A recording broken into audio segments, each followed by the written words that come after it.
Flowering plants undergo a unique reproductive process where there are two fertilization events. This double fertilization event occurs between the male reproductive organ, the male gametophyte, and the female reproductive organ, the female gametophyte. Before the fertilization event can occur, the ovule has to undergo some changes.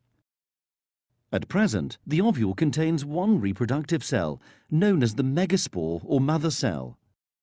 This cell is diploid and undergoes meiosis, producing 4 haploid megaspores. In the majority of species, 3 of these megaspores degenerate, leaving only one surviving megaspore. This surviving megaspore expands and undergoes 3 rounds of mitosis to produce 8 haploid nuclei.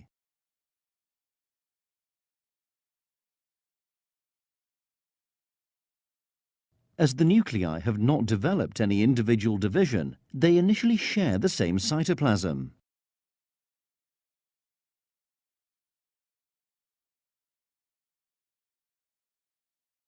This complete structure is known as the embryo sac.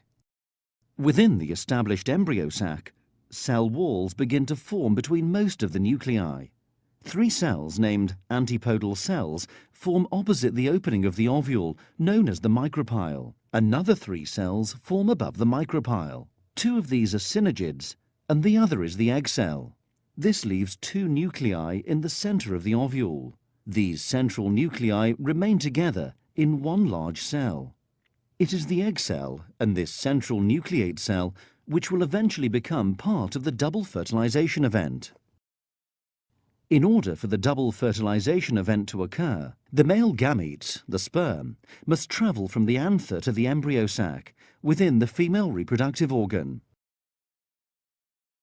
The pollen grain contains 2 main cells. A cell named the tube cell makes up the bulk of the pollen grain, and the sperm cell, which at this stage is known as the generative cell. To reach the embryo sac, a pollen grain must land on the stigma.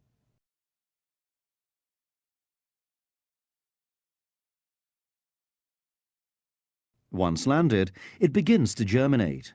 The tube cell forms a long structure down the style and into the ovary. The generative cell travels behind the tube cell nucleus. Once near the ovary, it divides by mitosis to produce 2 haploid sperm cells. The pollen tube reaches the micropyle and releases the sperm cells into the embryo sac. One of the 2 sperm cells fertilizes the egg cell. This produces a diploid zygote, which will become the embryo. The other sperm cell moves up and fuses with both of the central nuclei, forming a triploid cell. This unusual triploid cell develops into an endosperm and serves as the embryo's food supply during early development. It is only angiosperms, flowering plants, which have this double fertilization characteristic, where a diploid zygote and a triploid endosperm form. Gymnosperms, pines, tracheophytes, ferns, and non-tracheophytes, mosses, lack this double fertilization feature.